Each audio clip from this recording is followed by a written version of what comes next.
We in this bitch. Yo, hold on. All right, we're gonna do this again. Glad we're not live, right?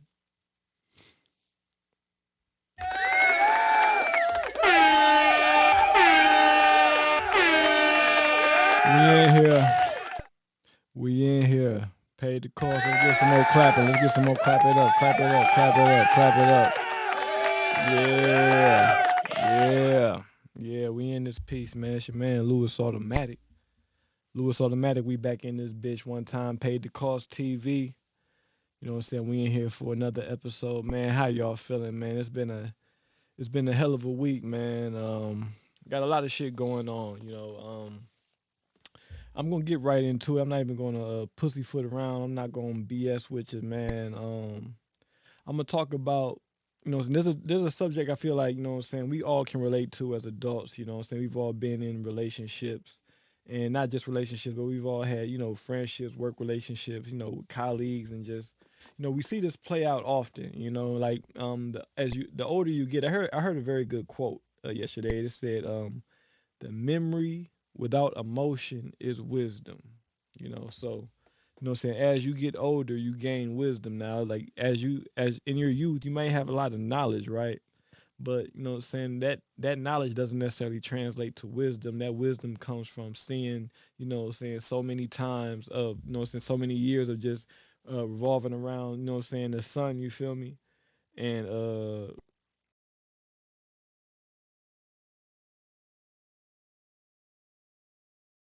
basically just learning from experience. They say experience is the best teacher and shit. So that's that. Damn, I'm glad I'm not live, boy. So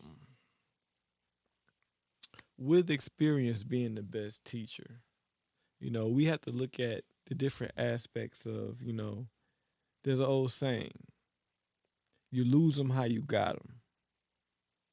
There's an old saying, you lose them how you got them. Now, traditionally, I would feel like that goes towards more so like relationships, right? Like if you date somebody that was cheating on their partner, right? And you met somebody that were cheating on their partner, and then you got with them, then you can pretty much expect it shouldn't be a surprise when the person basically starts cheating on you. You know what I'm saying? You lose them how you got them, and I feel like that can also translate, to certain things. Like I like to talk about the music industry, the record industry. And there's a lot of artists, right, that you might see that was big because of maybe a street reputation or a jail record, so to speak. You feel me? Or a jail reputation, and basically it shouldn't be come as a surprise when a person is glorified for that and magnified for those things, and then they thus succumb to that same lifestyle, right?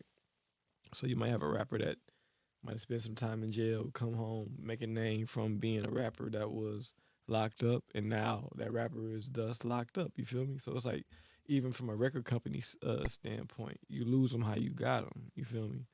So you can even look at what's going on in college football right now with Deion Sanders, Coach Prime. Like he just lost another assistant coach. I'm seeing a report right here. It says Deion Sanders suffers fresh blow as third staff members leaves Colorado Buffaloes. And now, as you've been seeing, a lot of players, top recruits, have been decommitting from the program as basically they've been losing. Um, they basically they garnered a lot of attention in the beginning of the season. Like there was like that fresh energy. Coach Prime. He's bringing like this. You know what I'm saying? Like this new fresh energy to Colorado. Like I think the merchandise sales went up like 2,000 something percent. Enrollment of black students went up to like maybe 80 something percent. Like he's just a boost to the economy in Boulder, Colorado. So so that drew a lot of attention. Like drew a lot of people to Colorado. You feel me? But now that the hype then died down because they started losing, basically you see that it was a lot of bandwagon supporters, a lot of fair weather friends. I'm not sure if the rappers and like the celebrities are still coming, basically, in coming basically like pregame or like coming to do their Instagram photos. You feel me? So basically, like you know, what I'm saying as the hype done died down, people then basically jumped off the bandwagon, and that goes to show like even like Coach Prime, you lose him how you got him. You feel me? But like you can't be, you know what I'm saying? He not mad at he not mad at it because at the end of the day, Dion was just named Sports Person of the Year by Sports Illustrated. And while he is, you know what I'm saying, Coach Prime, I mean, we all know who Deion Sanders is. Ultimately, that was like he's going to consider that a win. You feel me? Regardless, that's just Deion. So I mean, so like you got to know like who he is. So basically, like they got to know who they hired. You feel me? So like that's who Deion is. Like he's self promotion. So I'm just saying like you got to look at it from a player perspective. Like damn, if my coach, you know what I'm saying, basically gonna be like the face of the team and shit. You feel me? I mean, that could work. He could take most of the blows that the team do bad, but then also it's like you feel me. It's all about you type shit. But I don't know. That could be why a lot of players are decommitting, not just based on the hype. But I just feel like now I'm gonna go into my own personal, my own personal experience with losing them. How you got them? Basically, dealing with what I'm saying relationships and females. You feel me? Especially like when you're young and like you may not necessarily have a game. You feel me? You may not necessarily know what you should and shouldn't be accepted from a female. And it's like innately in your heart, you might think that something ain't right, or in your gut, really, it's a gut feeling. You feel me? In your gut, you know what I'm saying? You know something ain't right, but it's like we've been programmed and we've been conditioned through the media to basically accept things that what I'm saying, basically that you shouldn't accept. And it's like it can go down to something, but they do it kind of like in a tongue in cheek way. They might say like, it even goes back to when we was little kids. They might say, boys, girls that sugar and spice and everything nice. Boys, you know what I'm saying, fuck up your appetite. I don't know what they were saying as kids, but basically it's like it starts when we young. You feel me? It's like they indoctrinate us with these little tongue in cheek sayings or their nursery rhymes that sound cute, but basically like since we was young, I feel like they've instilled little boys to be less than little girls. You feel me? And I basically feel like it's the total opposite of how things have traditionally been. I'm not saying that everything has always been fair, right? But as we understand, life isn't fair. But I feel like as we've tried to like make certain concessions or like try to bring things down to an equal playing field, I feel like things have gotten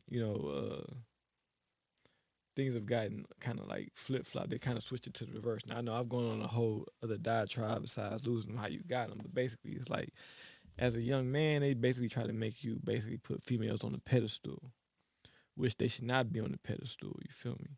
And it's like it's so crazy because I'm not even saying this is me, but I guess I do fall into the same category. It's like even though not as I don't got this is nowhere near as bad as some other niggas, but it's like a nigga can check a nigga all day, but a nigga gonna always be soft on a female, or it's like they ain't got nothing to say to a female when she do something wrong. You feel me? And it's like nigga, I don't necessarily have that problem, but now see now what I've done since I've matured, I realize that you have to take the emotion out of the situation. And that's where the wisdom comes in, right? Because as I take the emotion out of the situation, I see that it doesn't always call for such a explicit reaction. You feel me? Because now you just feed into the situation and you making this person might feel like something is means more to you than what it is or even what it should be. You feel me? So so what that going to say is like when you start a relationship, right?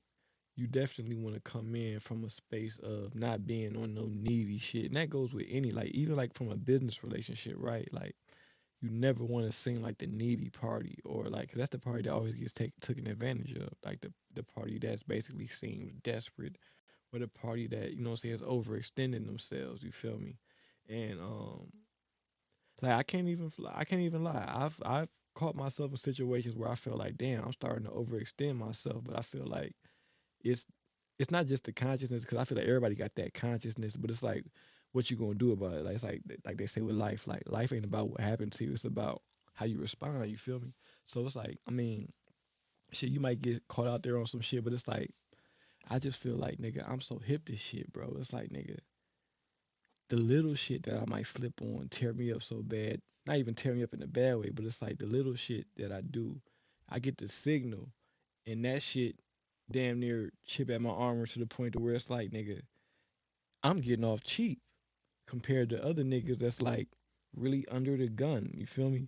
And it's like, bro, with these relationships and shit, bro, I peeped the shit early in certain situations where it's like, bro, it's like, nigga, they trying to set you up to get trapped in this bitch. So it's like, nigga, as a man, nigga, you got a decision to make in every relationship. It's like, nigga, are you gonna try to, are you gonna stay here, stuck in this trap, or are you gonna, you know what I'm saying, basically go to the next level type shit. Basically, that's what it boils down to. Like, I don't know, bro. Like, as I'm getting older, I'm realizing these relationships, this shit ain't about like no fairy tale and shit, bro. This shit about finding somebody that you can make this shit work with, somebody that understand and get with the program. You got to understand that, like, this version of you, the person that you are today, and who you communicating with, if you reach to the better version of yourself, it's more than likely there's a 90%, 99% chance you and this person ain't gonna be on the same page and shit. You feel me? So, as you continue to grow and evolve, like the people that you connect with, y'all not gonna be on the same level no ways. So it's kind of like, but like humans, we social animals, we social creatures. So it's like you you don't need people on, like, you don't need people, but you need people, if you know what I'm saying. So it's like you're gonna meet people along the way that you're gonna be attracted to. You might have chemistry with, and shit gonna happen. So it's like, but at the same time, it's like best case situation, you could find somebody that you could grow with. You know what I'm saying? But you definitely lose them how you got them. And I'm like, I'm looking at all these, like, and it's not to just harp on celebrities, but I feel like they're the best examples because we put them on the pedestal, which makes them who they are. But ultimately, they're people just like us. So when they make these mistakes, it is teaching lessons that we can learn from, because they're people just like you and I. So they have relationships, fuck up, excuse me, they cheat, lie, steal, connive, get married, get divorced. You know what I mean? Like, I mean, obviously, this shit goes without saying, but I feel like it needs to get reiterated because we just get so caught up in the hype, get so lost in the maze of celebrity and fame that it's like like I said, we put these people on the pedestal. So, yeah, you definitely lose them how you got them. If you came in simping, you gonna leave out simping. If you came in strong, then you know what I'm saying, you might probably maintain a strong relationship even when that relationship ends, it'll probably be a modicum or a level of respect, or it might be a great deal of respect, or even if that woman moves on, she'll still look at you. She'll look at every other man in comparison to you, and basically, the niggas ain't gonna be able to measure up. That's really how this shit goes. Like, you feel me? So that's just what I wanted to harp on, man. I'm gonna have to do some editing on this one, but it's your man Louis Automatic signing out.